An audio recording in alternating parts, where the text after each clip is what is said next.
สียบสายลมสู่มือก็อำหับเสียบสายลมสู่มือก็อำหับเสียบสายลมสู่มือก็อำหับเสียบสายลมสู่มือก็อำหับ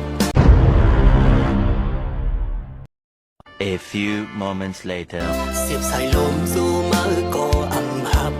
อำหันมือน้องเตรียมตบสั่งมา